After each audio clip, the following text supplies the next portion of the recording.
I'm Mac Morales. Welcome to the vlog. Ayan. Bakit ka nakaganyan? Nakakatapos lang mag-bedsin. Nakatapos lang mag-bedsin.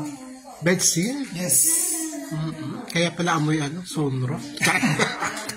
Anong movie na ginagawa mo ngayon, Mac? 69. Ha? Title is 69. Produced by LDG Production under Viva Max. Viva. So, kanina eksena, 69 ang kinunan? Hindi. Kinunan yung 69 kanina? Kanina, bedsin. 69 na? Agad? Agad. Sino ka partner dito, Mac?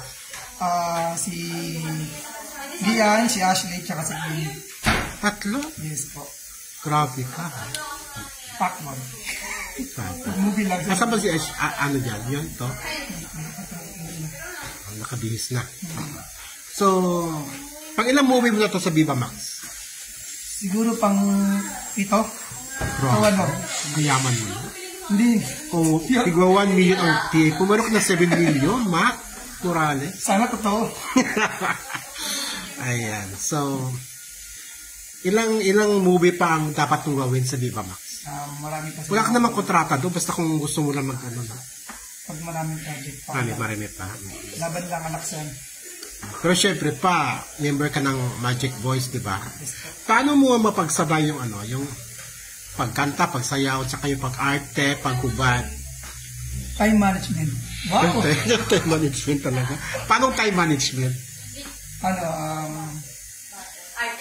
Pag kasi may acting kami, pinapayagan ng mga bimate na mag-focus muna sa acting. Then, after nung taping, dun na kami agad sa Anong sekreto ni Mac?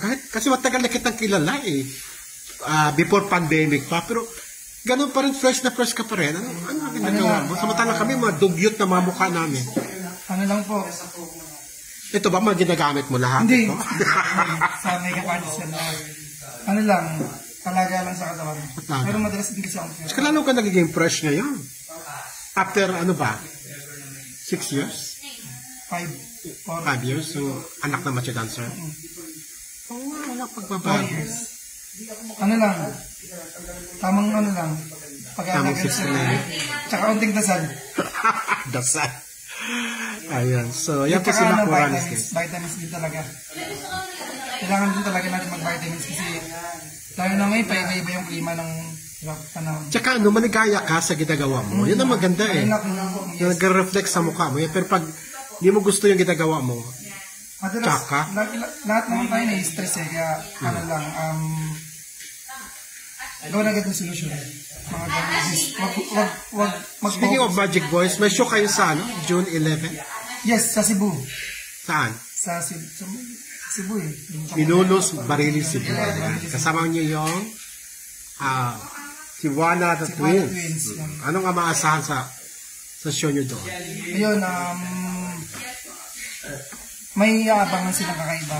Kasi nag-focus, kami, nag-rehearsal din kami. So may bago kayong, hindi na basta-basta kanta. Basta manood na sila. Pumunta sila ng Cebu.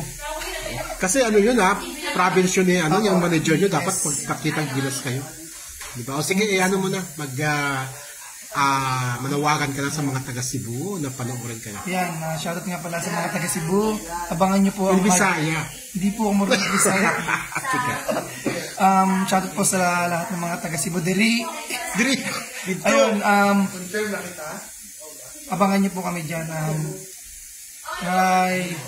Marami po kaming gagawin and supportahan nyo po kami. At sa mga hindi taga Cebu, pumunta po kayo ng Cebu. June 11 to, no? Yes, pero June 11. I understand may show din kayo doon sa Cebu pa rin. Yes, August po. Yes, sa August. Pagalimutan mo ba sa August po, kasama po namin si Elias tsaka si Buano Teams. Concert po yun. Wow. Ayun, mas mahaba yung gagawin namin. How does it feel na makakasama mo si Elias? How does it feel? Siyempre sobrang saya yun. Alam mo ba yung Elias Group? Sige nga, patingin nga yung Elias Group. Yung gano'n. Tanggalin mo yan. Thank you so much. Panawalan po nila yung 69 soon on Viva Max po. Sino ang director ito? Si Roy. Si Roy po. Si director. Uma. For German. Ang manitsiro yung tatlo. Mahirap yung Ang bida po, si Manood po kayo. Aliyah, Thank you so much po. si Ashley,